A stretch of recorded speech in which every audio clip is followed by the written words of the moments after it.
Akekho umuntu ongcono nje akekho. Kahle kahle sonke nje emhlabeni siyafana, siphila impilo efanayo, sidla ukudla okufanayo. Kodwa lento yocabanga ukuthi kunabantu abangcono into leyo esuke isengqondweni yakho nje, ngenxa ukuthi wena usuke uthuswa izinto osuke uyibona kumuntu. Kwesinye isikhathi usuke uthuswa ukuthi umuntu ugezile, uthuswa ukuthi umuntu uclean, uthuswa ukuthi umuntu ugqoke kahle. Kunensizwa lana ezize zisabe ngisho abantu besifazane, uthola ukuthi umuntu wesifazane ufake iweave, wafaka imakeup ezemesabe etshela ukuthi umuntu ophezulu, uyitshela ukuthi umuntu nje impela ophambili kabi, kanti usatshiswa nje ukuthi lo muntu uyayinakekela, lo muntu uyayithanda.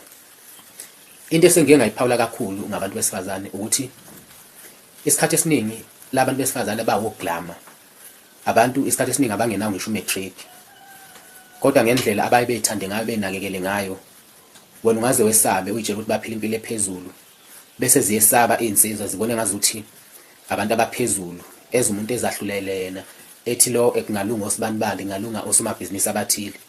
Kanti usuke esaba nje into engekho, usuke ethuswa ukuthi umuntu uyayithanda.